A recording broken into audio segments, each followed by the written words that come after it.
अस्सलाम वालेकुम dear student, कैसे हैं आप? उम्मीद करता हूं कि आप सब खैरियत से होंगे। आज हम कम्युनिटी हेल्थ नर्सिंग में पढ़ेंगे immunisation and tropical diseases.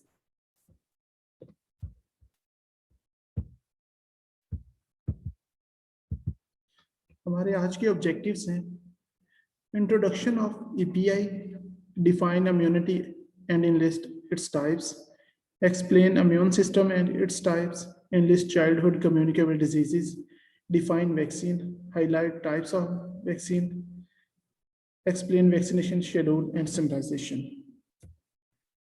Actually, what is EPI? EPI is an extended program on immunization which started in 1974 with the collaboration of World Health Organization. Expanded programme on immunization 1974 में शुरू हुआ था और ये किसने शुरू किया? किसके कोलैबोरेशन से हुआ? डब्ल्यू हेल्थ ऑर्गेनाइजेशन से। EPI. The expanded program on immunization was launched in Pakistan in 1978 to protect children by immunizing them against childhood tuberculosis, poliomyelitis, diphtheria, pertussis, tetanus, and measles. It also aims to protect mother and newborn against tetanus. Actually, Pakistan में जो expanded program of immunization था वो launch हुआ था 1978 में। किस लिए launch हुआ था? कि to protect child by immunizing them, कि बच्चों को जो है उनकी वैक्सीनेशन की जाए, उनको इम्यूनाइज किया जाए, किस तरह उनको वैक्सीन लगाकर अगेंस्ट चाइल्डहुड ट्यूबरकुलोसिस के लिए, पोलियोमाइलिटिस पोलियो के लिए, डिप्थेरिया, नाक, पर्टूसिस काली खांसी, टेटनस और मीजल्स के लिए। इट आल्सो एम टू, और इसका बेसिक मकसद ये भी था कि मदर और जो न्यू बॉर्न बेबीज हैं उनको टेटनस से बचाया जा सके। लेट्स सी, हम देखते हैं कि व्हाट इज इम्यूनिटी। इम्यूनिटी क्या है? The defensive mechanism of the body is called immunity. Actually हमारी बॉडी का जो डिफेंसिव मैकेनिज्म होता है, जो किसी डिजीज या किसी वायरल इन्फेक्शन के खिलाफ जो डिफेंसिव मैकेनिज्म के तौर पे हमारा बॉडी काम करता है, उसको हम कहते हैं इम्यूनिटी। अब हम देखेंगे इम्यून सिस्टम। हम देखते हैं कि इम्यून सिस्टम की क्या डेफिनेशन है। This system is the body defensive mechanism against infection. जो इम्यून सिस्टम है, जो बॉडी का डिफेंसिव मैकेनिज्म है, किसके लिए? अगेंस्ट इन्फेक्शन, इन्फेक्शन के खिलाफ। The immune system attacks germ and helps to keep us healthy. ये जो इम्यून सिस्टम होता है, ये जर्म्स पे अटैक करता है और हमें हेल्दी रखता है। Parts of immune system. अब हम देखते हैं कि इम्यून सिस्टम के पार्ट्स कौन कौन से हैं। इसमें ल्यूकोसाइट्स, फेगोसाइट्स एंड लिम्फोसाइट्स। देखते हैं ल्यूकोसाइट्स क्या है। White blood cells also called leukocytes play an important role in the immune system. जो व्हाइट ब्लड सेल्स होते हैं उनको हम ल्यूकोसाइट कहते हैं और ये भी हमारे इम्यून सिस्टम में इंपॉर्टेंट रोल प्ले करते हैं। Phagocytes, some type of white blood cells called phagocytes chew up invading organisms।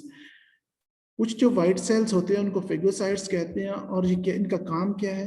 ये जो इन्वेडिंग ऑर्गेनिजम्स होते हैं, माइक्रो ऑर्गेनिजम्स होते हैं जो बॉडी में फिर रहे होते हैं, हमारे ब्लड स्ट्रीम्स में होते हैं, उनको ये क्या करते हैं? च्यू कर लेते हैं, उनको खा लेते हैं, उनको निगल जाते हैं।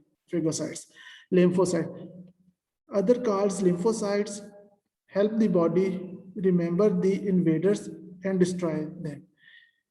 ये क्या करते हैं? ये भी हमारी बॉडीज में मौजूद होते हैं। लिम्फोसाइट्स ये क्या करते हैं कि जो बॉडी में इन्वेडर्स रह जाते हैं उनको डिस्ट्रॉय करते हैं। नेक्स्ट है कि लिम्फोसाइट्स की आगे दो टाइप्स हैं। कौन कौन सी हैं? B lymphocytes and T lymphocytes. When body senses foreign substance called antigens, the immune system network to recognize the antigens and get rid of them। हमारी बॉडी का जो जब भी कोई व्हेन द बॉडी सेंस, जब भी हमारी बॉडी सेंस करती है कि कोई फॉरेन सब्सटेंस या कोई माइक्रो ऑर्गेनिज्म या कोई एंटीजन, जिनको हम कहते हैं कि हमारे इम्यून सिस्टम पे काम कर रहे हैं, और फिर हमारा बॉडी का जो डिफेंसिव मैकेनिज्म है वो क्या है? वो एंटीजेंस है उनसे रहाई हासिल करने की कोशिश करता है, गेट रेड के उनसे आजाद होना चाहता है। B lymphocytes are trigger to make antibodies. और जो बी लिम्फोसाइट ये ट्रिगर हो जाते हैं और क्या करते हैं? एंटीबॉडीज बनाना शुरू कर देते हैं। Also called immunoglobulin. वो एंटीबॉडीज को हम क्या कहते हैं? इम्यूनोग्लोबुलिन होती है। These protein locks on to specific antigens. और ये जो प्रोटीन जो स्पेसिफिक एंटीजन में लॉक हो जाती हैं, after they are made antibodies usually stay in our body in case. और फिर जो एंटीबॉडीज होती हैं, ये हमारी बॉडी में स्टे करती हैं. In case we have to fight the same germs again. That's why someone who gets sick with a disease like chickenpox usually won't get sick from it. जो हमारी बॉडी में जो एंटीबॉडीज उसके खिलाफ आ जाती है, तो ये हमारी बॉडी में प्रेजेंट रहती है. जब कभी दोबारा इसी तरह का कोई अटैक हो, तो वो जो एंटीबॉडीज होती हैं, इस तरह के जो जर्म्स होते हैं, जैसे चिकन पॉक्स के हैं, या जैसे अभी कोविड आप देख सकते हैं, कोविड के जो जो उससे इन्फेक्ट हुए हैं, उनमें एक तो जो उसके एक्सपोजर से जो एंटीबॉडीज बन जाती हैं, और एक अगर कोविड वैक्सीनेशन लगवाई जाए तो वो भी क्या करती है, एंटीबॉडीज ही बनाती हैं. और अगर दोबारा कोविड अटैक की जो जिसके खिलाफ वो वैक्सीनेशन लगाएगी, अगर वो सेम स्ट्रेन उस पर इफेक्ट करने की कोशिश करती है, तो वो एंटीबॉडीज जो है उसको सिक नहीं होने देती बंदे को. नेक्स्ट है T lymphocyte. Although antibodies can recognize an antigen and lock on to it, they can destroy it with help.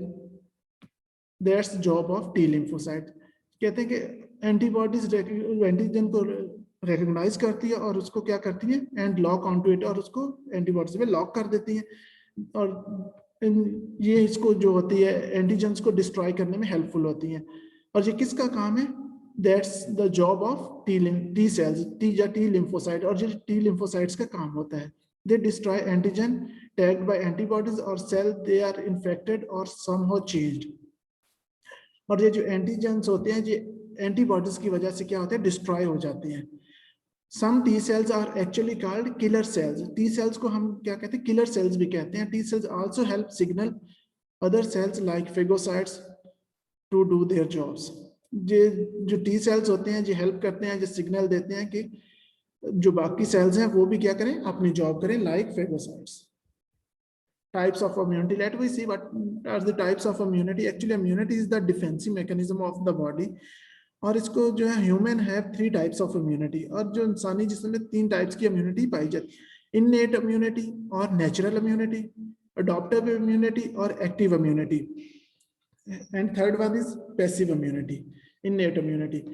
Everyone is born with innate or natural immunity, a type of general protection. For example, the skin acts as a barrier to block germs from entering the body, and the immune system recognizes when certain invaders are foreign and could be dangerous. Actually ये होता है कि ये जो innate immunity, जो हर बंदा जो पैदा होता है उसमें innate immunity होती है, जिसकी जो उसको क्या करती है, जनरल प्रोटेक्शन से देती है, ताकि वो जो भी छोटी मोटी बीमारियां हैं वो उस पर ज्यादा इफेक्ट ना कर. जैसे कि स्किन का ले लो, स्किन जो है is the largest human organ है, और ये एक बैरियर है जो क्या करता है, जर्म्स को ब्लॉक कर देता है कि वो स्किन के थ्रू बॉडी में दाखिल ना हो और वो डेंजरस ना हो सके, उसके लिए ज्यादा बीमारियां ना फैला सके. अडॉप्टिव इम्यूनिटी और एक्टिव इम्यूनिटी. अब हम देखते हैं कि अडॉप्टिव इम्यूनिटी क्या है. इसको हम एक्टिव इम्यूनिटी भी कहते हैं.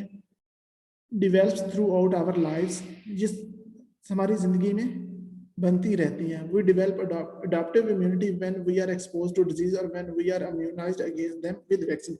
और ये अगर हम किसी भी डिजीज से हमारा एक्सपोजर हो जाता है तो हम वो तब भी हमारे जिस्म में बन जाती है. जहाँ हमें वैक्सीन लगती है तो फिर भी हमारे जिस्म में एंटीबॉडीज बन जाती हैं. फॉर एग्जाम्पल, जैसे इन दिनों में अगर देखा जाए तो जो कोविड-19 है, अगर किसी बंदे को इसका एक्सपोजर हो जाता है और वो सिक हो जाता है या उसको कोविड पॉजिटिव आ जाता है, तो उसमें जो इम्यूनिटी बनेगी उसको हम क्या कहेंगे, अडॉप्टिव इम्यूनिटी, क्योंकि उसको एक्सपोजर हो चुका है. उसके एक्सपोजर से उसको जो इम्यूनिटी बनेगी वो अडॉप्टिव.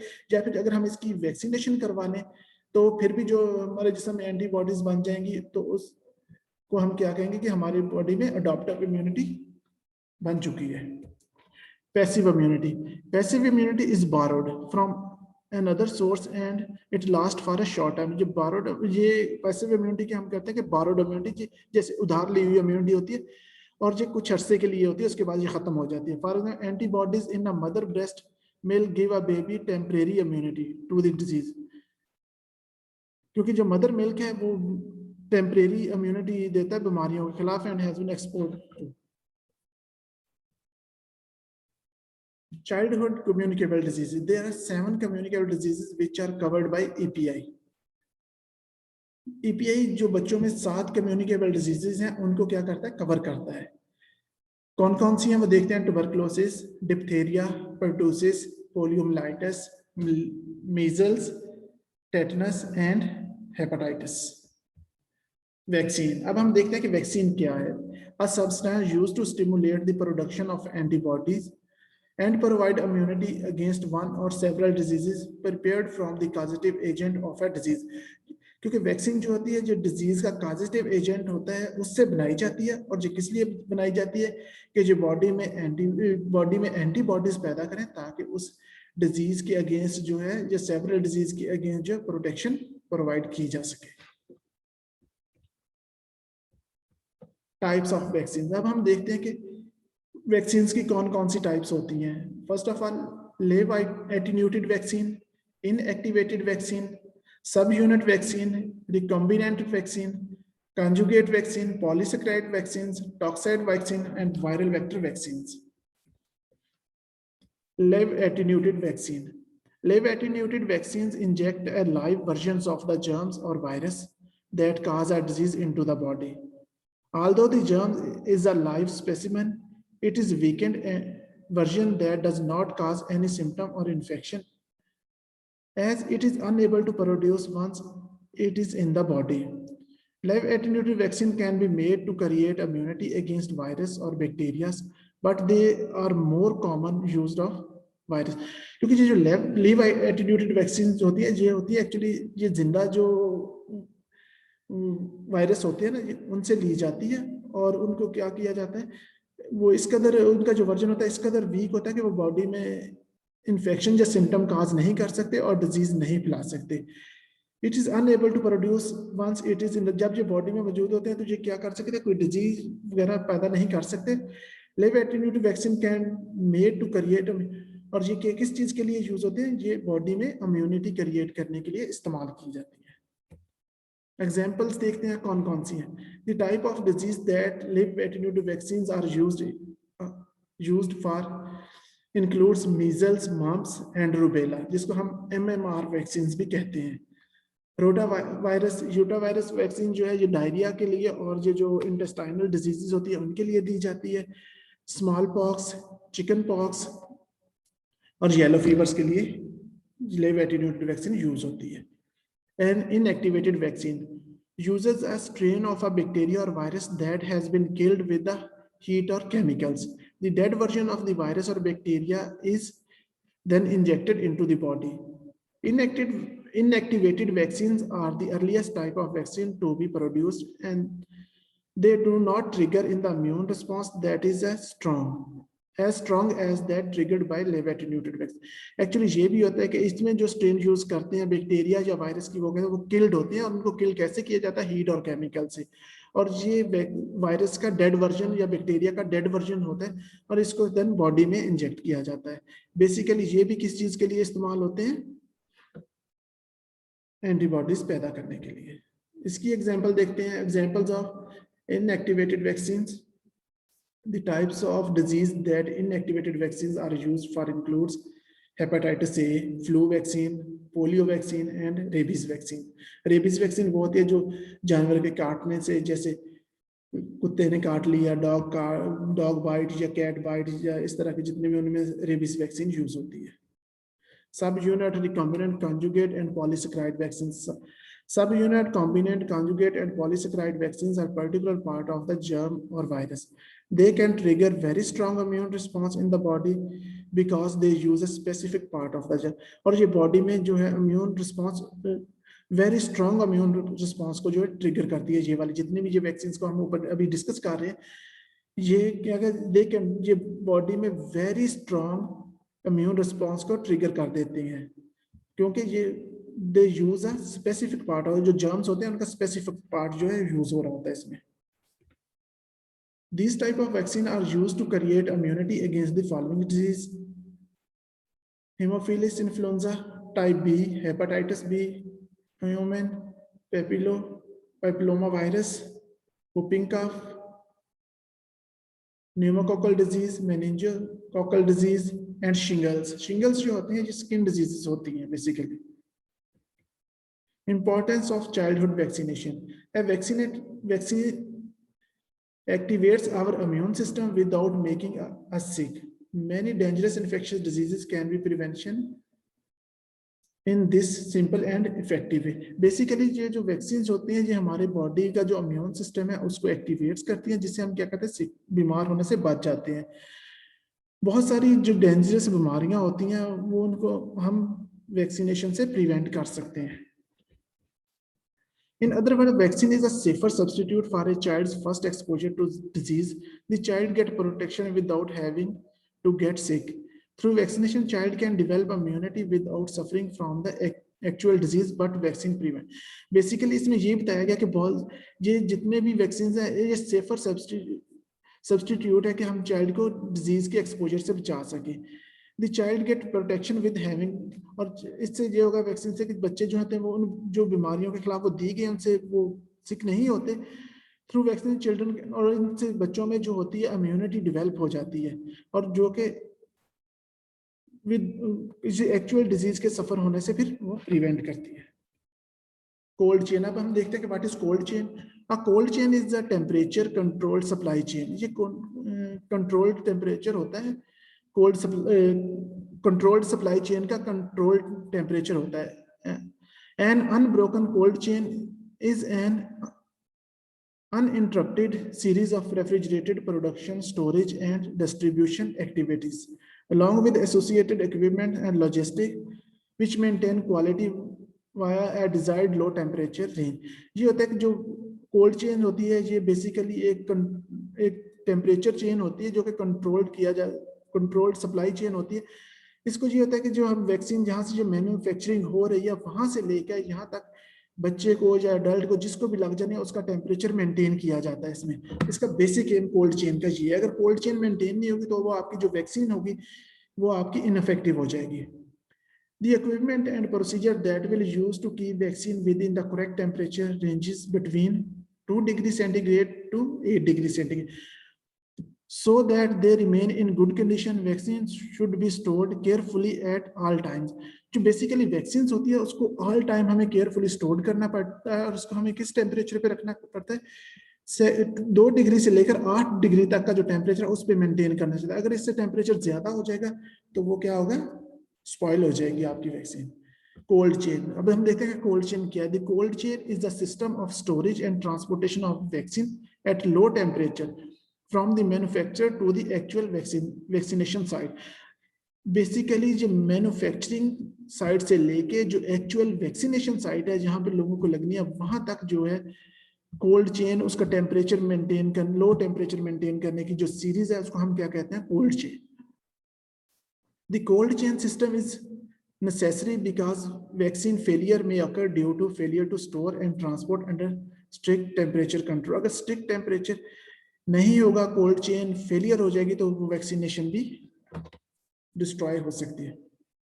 और जो उसी वक्त ही वैक्सीन फेलियर अकर होता है जब कोल्ड चेन मेंटेन नहीं रहती। और आपने देखा भी होगा, कहते हैं जी फलान जगह पे वैक्सीनेशन कैंपेन चल रही थी वहां पे इतने बच्चे मर गए और ये हो गया जब वो हो गया। जो इस तरह की डेथ्स होती है वो जब कोल्ड चेन मेंटेन नहीं होती, वो मेडिकेशन जो वैक्सीनेशन होती है वो डिस्ट्रॉय हो जाती है, तो इसी से वो डेथ्स भी हो सकती है। इंपॉर्टेंस ऑफ कोल्ड चेन, अब हम देखते हैं कोल्ड चेन की क्या इंपॉर्टेंस है। Obtaining the vaccine from the manufacturer, storing and transportation of the vaccination, maintaining the supply of vaccination, having information about essential equipment, supply for electricity, keeping the vaccine at low temperature, protecting the vaccine from sunlight exposure, maintaining the potency of the mean के manufacturing site से लेकर उसकी transportation, उसके equipment जो उसमें use होते हैं और उसकी जो प्रोटेक्शन है सनलाइट से और जो उसकी पोटेंशियल उसको मेंटेन करने के लिए हमें कोल्ड चेन की बहुत जरूरत होती है। Responsibility of a nurse to maintain cold chain. Maintenance of cold chain system of immunization center or during transportation of vaccine to home or clinic with the necessary precaution to preserve the efficacy and potency of the vaccination. उसकी effectiveness और उसकी जो potency है उसको maintain करने के लिए immunization center से लेके घर तक या clinic तक उसको transport करने के लिए cold chain की बहुत अहमियत है।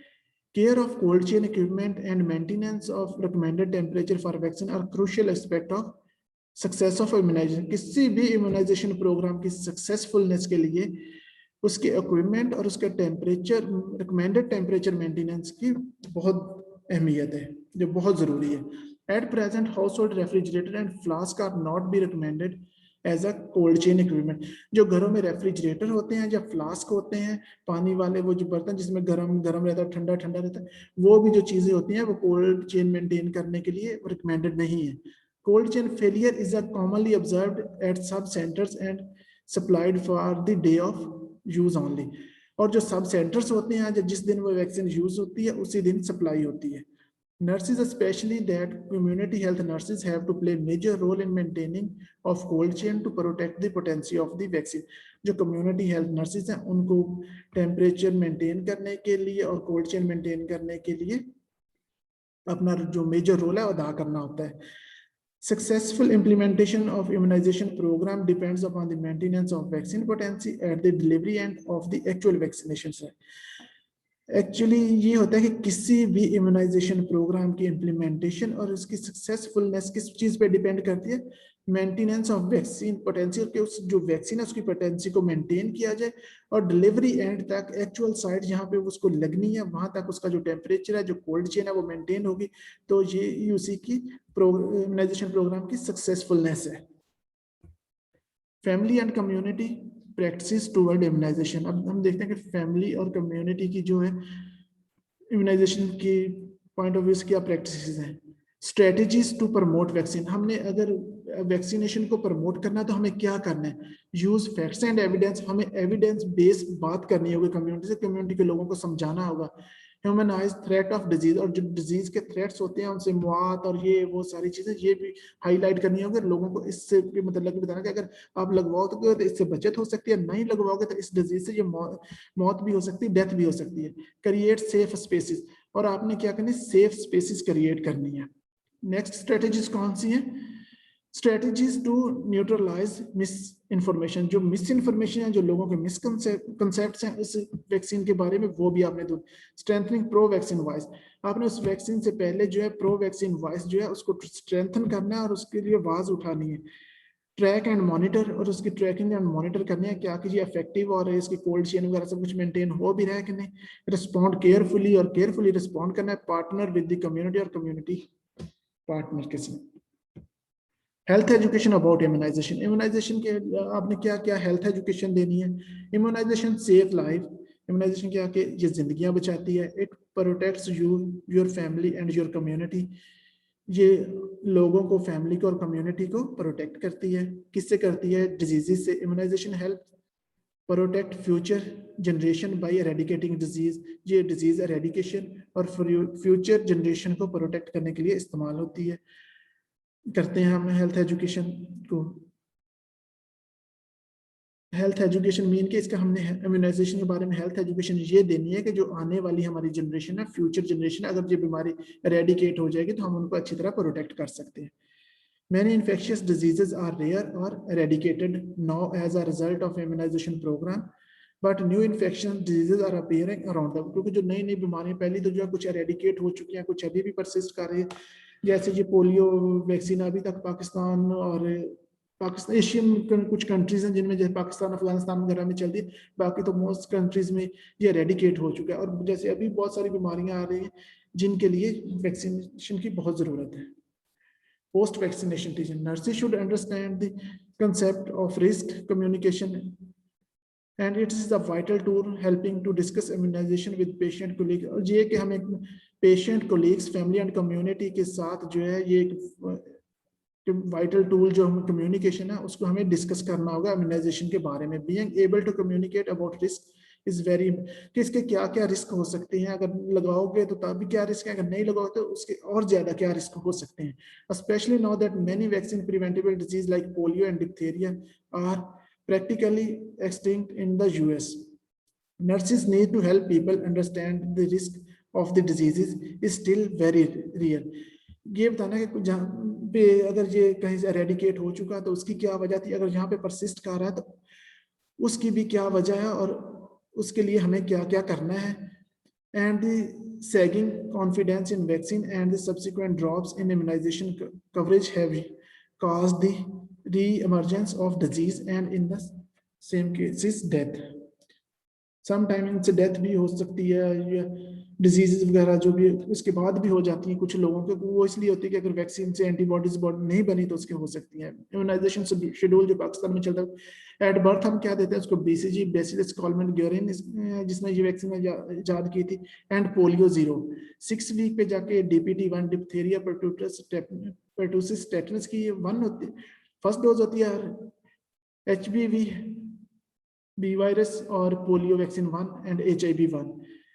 10 वीक पे जाके हमने DPT 2, HBV 2, polio 2 and HIV 2 देनी होती है। 14th वीक पे हमने DPT 3, HBV 3 एंड पोलियो 3 और HIV देनी होती है। 9th मंथ पे जाके हमने मीजल देने, सेकेंडरी ईयर ऑफ लाइफ पे भी क्या उसको मीजल ही लगानी होती है। आगे ये एक उर्दू में भी दिया गया है शेड्यूल, ये भी हम देख लेते हैं कि पहली बार हमने क्या देना है पैदाइश के फौरन बाद, पोलियो के कतरे जो कि 0 डोज होती है और BCG उसको लगानी है। दूसरी बार 1.5 माह बाद क्या लेना, पोलियो के कतरे फर्स्ट डोज, पेंटाविलेंट 2 और निमोकोकल 1 देनी होती है उसको, क्योंकि ये जो आजकल शेड्यूल चल रहा है जो मोस्टली यही चल रहा है। तीसरी बार जो है 2.5 माह के बाद पोलियो के कतरे 1, पेंटाविलेंट 2, निमोकोकल 1। चौथी बार 3.5 माह के बाद हमने पोलियो के कतरे 3 वाली जो डोज है उसकी वो पेंटाविलेंट 3 और निमोकोकल 3 देनी है। 5वीं बार जो कि 9 माह के फौरन बाद हमने खसरे की खुराक मीजल्स की जो डोज है वो पहली देनी है। और 6ठी बार है जो 15 माह के फौरन बाद आपने मीजल्स की दूसरी डोज उसको लगानी है। एक्चुअली पेंटाविलेंट आप पढ़ रहे होंगे तो उसमें थोड़ा सा आपको कंफ्यूजन होगा व्हाट इज पेंटाविलेंट। 5 in 1, इसका मतलब है कि एक जो डोज है उसमें 5 आती है, जिसमें 5 in 1 पेंटाविलेंट, 1 वैक्सीन अगेंस्ट 5 डिजीजेस। वो एक ही वैक्सीन जो 5 डिजीजेस के लिए यूज होती है। इसमें क्या है, diphtheria, pertussis, tetanus, hepatitis B and HIV। Basically आप सोचते होंगे कि जी ये इतनी वैक्सीन है, ये बच्चे को तो एक टाइम में 3-3, 4-4 इंजेक्शन लगते हैं, वो इस तरह नहीं होता। मगर ये जो पेंटाविलेंट है इसका मतलब है कि 1 वैक्सीन है और जो कि 5 डिजीज के लिए यूज है, उसका कॉम्बिनेशन उन्होंने इस तरह का बनाया है। Thank you so much for attentive listening. I hope, I think कि आपने इससे बहुत अच्छा सीखा होगा। आपने इसको अच्छी तरह पढ़ना है और वेरी सून इम्यूनाइजेशन के बारे में आपको असाइनमेंट भी सेंड कर दी जाएगी।